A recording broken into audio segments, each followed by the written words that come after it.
ডিম আর করলার খুবই মজার একটা রেসিপি। এটা খুব সহজে মাত্র অল্প সময়ে রান্না করা যায়। করলা কিন্তু তিতার কারণে অনেকেই খেতে চান না। এভাবে রান্না করলে ছোট থেকে বড় সবাই খুব বেশি পছন্দ করবে। অনেক মজার একটা রেসিপি।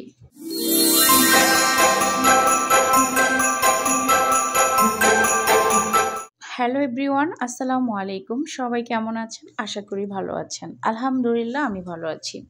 খুবই সহজ এবং মজাদার একটা রেসিপি শেয়ার করব, করলা রেসিপি। করলা কিন্তু আমাদের অনেকেরই পছন্দ। আজকে যে রেসিপিটা করব এটাকে করলার ভাজি টাইপের ভর্তা বলতে পারেন। একদম কোনো তিতা থাকবে না। যারা কখনোই জীবনে মানে করলা খেতে পছন্দ করেন না, তারাও আজকে রেসিপিটা চেটেপুটে খাবেন। আমি সমান পরিমাণে আলু আর করলা সুন্দর মতো কেটে ধুয়ে পরিষ্কার করে পানি ঝরিয়ে নিয়েছি। এখন হচ্ছে হালকা একটু তেল দিয়ে এই তেলের মধ্যে আমি করলাগুলোকে ভেজে নিচ্ছি। আর এই রেসিপিটা আপনারা একবার হলেও বাসায় ট্রাই করে দেখবেন। যারা খেয়েছেন এই রেসিপি তারা কিন্তু এর স্বাদ অবশ্যই জানেন, আর যারা খাননি তারা অবশ্যই বাসায় ট্রাই করতে পারেন। আমি করলাগুলো এখানে একদম সুন্দর মতো প্রায় 80% মতো ভেজে নিব।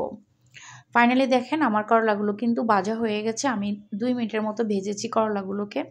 এখন হচ্ছে আমি সবগুলো করলাগুলোকে আমি তুলে নিব। তো একইভাবে কিন্তু আমি করলাগুলো তুলে নিয়ে তারপরে হচ্ছে আমি এখানে আলুগুলোকেও ভেজে নিব। আর আপনারা অবশ্যই করলা আলু ভাজার সময় তেলের মধ্যে হালকা পরিমাণে একটু হলুদ আর লবণ দিবেন। আমি যেভাবে রান্নাটা করেছি এটা কিন্তু খুবই মজার একটা রেসিপি।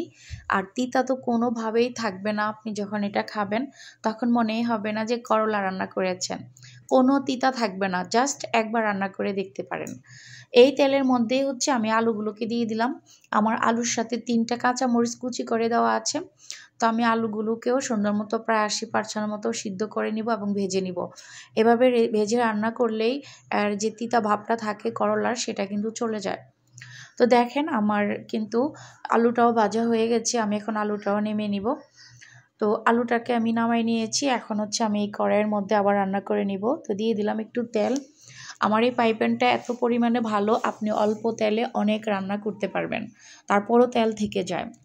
তো আমি তেলের মধ্যে দিয়ে দিলাম পেঁয়াজ কুচি, সামান্য পরিমাণে লবণ, যেহেতু ভাজার সময় লবণ দিয়েছিলাম তাই এখন আর লবণটা বুঝে শুনে দিতে হবে। তো পেঁয়াজ ভাজা কিন্তু হয়ে গেছে। আমি এখন এখানে 3টা কাঁচামরিচ এভাবে করে কুচি করে দিয়ে দিচ্ছি। দেখেন, এভাবে করে দিলেই হবে। জালটা আপনারা আপনাদের সুবিধা মতো দিবেন, যে যেমন জাল খেতে পছন্দ করেন। আমার এই ভিডিও যদি আপনাদের ভালো লাগে, যারা এখনও লাইক দেননি ভিডিও দেখতেছেন, সবাই একটা লাইক করে দিবেন, আমি মনে করে দিলাম। সামান্য পরিমাণে একটু আদা রসুন পেস্ট দিয়েছি, একটু লাল মরিচের গুঁড়া, একটু হলুদের গুঁড়া কালারের জন্য দিয়েছি, সামান্য পরিমাণে পানি দিয়েছি। এখন হচ্ছে সুন্দর করে মশলাকে কষায় নিব। দেখেন কিভাবে কষায় নিচ্ছি আমি। তো এই মশলাটা কিন্তু ভালো করে কষায় নিতে হবে, যেহেতু আমি করলার ভাজি টাইপের ভর্তা তৈরি করতেছি। খুবই মজা, কি বলবো, এটার ঘ্রাণ এত সুন্দর। আর খাওয়ার সময় তো কি বলবো, আপনার রেসিপির সাথে যদি গরু মাংস থাকে আপনি সেটা রেখে এটাই আগে খাবেন, কারণ অনেক মজার একটা রেসিপি। তো আমি কিন্তু এখন দিয়ে দিলাম করলা আর আলুগুলোকে একসাথে করে দিয়ে দিয়েছি। এখানে কিন্তু আর কোনো পানি দিবেন না। এই পানির মধ্যে, মশলার মধ্যেই রান্নাটা আমাদের শেষ করতে হবে। তো আমি ভালো করে নেড়ে ছেড়ে নিয়ে তারপর আমি এখানে ঢাকনা দিয়ে রান্না করে নিব। আর ঢাকনা দিলে আমাদের আলুটা করলাটা আর একটু সিদ্ধ হবে, সেটা ঢাকনাটা দিলে তাড়াতাড়ি হয়ে যাবে। তো আমি ঢাকনাটা দিয়ে দিচ্ছি। দেখেন 1 মিনিটের মতো রান্না করে নিব। 1 মিনিট পরে আবারও ফিরে আসলাম। দেখেন অনেকটাই কিন্তু সিদ্ধ হয়ে গেছে। তো অবশ্যই বাসায় ট্রাই করবেন। গরম ভাত বলেন, রুটি বলেন, সব কিছুর সাথে খেতে পারবেন। আমিও কিন্তু আগে এই করলা খেতে পছন্দ করতাম না, কারণ তিতা লাগতো। যখন আমি রান্না শিখে গিয়েছি তখন আমার কাছে করলাটাই সবচেয়ে ফেভারিট সবজি হয়ে গেছে।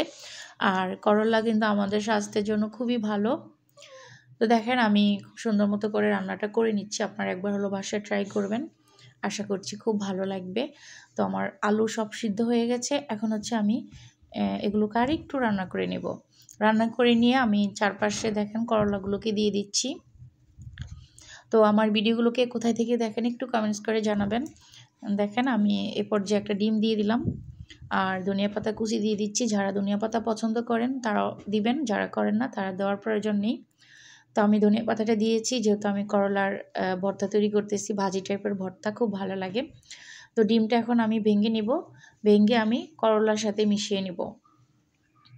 চাইলে রেসিপি শেয়ার করে দিতে পারেন ফ্রেন্ড সার্কেলদের মাঝে। যদি এই রেসিপি কারো অজানা থাকে তারা যেন ট্রাই করতে পারে, কারণ অনেক মজার একটা রেসিপি। তা সুন্দর মতো করে মিশিয়ে নিচ্ছি, দেখেন। তারপরে ভাইয়ারা সবার কাছে অনুরোধ থাকবে আমার ভিডিওটা ফুল দেখে সুন্দর একটা কমেন্টস করে দিবেন, আর একটা লাইক করার অনুরোধ অবশ্যই থাকবে, কারণ যে পরিমাণে কষ্ট করে ভিডিও বানাই একটা লাইক তো দিতেই পারেন। একটা লাইক দেওয়ার অনুরোধ সবার কাছে থাকবে। রেসিপি নতুন হলে অবশ্যই ট্রাই করবেন, আর শেয়ার করে দেওয়ার অনুরোধ থাকবে। আপনাদের সাথে আমার খুবই ভালো লাগার একটা কথা শেয়ার করি। আমি যে জিনিসটা রান্না করি, খেয়ে মজা পাই, আমার ফ্যামিলি খেয়ে মজা পাই, সেটাই আমি আপনাদের সাথে শেয়ার করি। অন্য কারোর মতো যেটা ভালো লাগে না সেটাও শেয়ার করে দেই না, যেটা ভালো লাগে সেটাও শেয়ার করে দিই না। যেটা ভালো লাগে না সেটা আমি শেয়ার করি না, যেটা আমার কাছে ভালো লাগে সেটাই আমি শেয়ার করি। ফাইনালি আমার রান্নাটা হয়ে গেছে। তো তোমাদের কাছে কেমন লেগেছে অবশ্যই কমেন্টস করে জানাবে। আমার কাছে তো এই রেসিপি অনেক বেশি মজার, আর আমি যখনই রান্না করি একটু ভারীই করি। আমিও মজা করে খাই, আমার বাচ্চারাও খাই, খুবই মজা। এটা ছোটো থেকে বড় সবাই খাবে, চাইলে ট্রাই করতে পারো। আজকের মতো বিদায় নিয়ে নিব, দেখা হবে অন্য কোনো ভিডিওতে। সে পর্যন্ত সবাই ভালো থাকবে, সুস্থ থাকবে। দেশের অবস্থা প্রচুর পরিমাণে খারাপ, সবাই সবার পাশে থাকবে, সবার জন্য দোয়া করবে। আল্লাহ হাফেজ, আসসালামু আলাইকুম।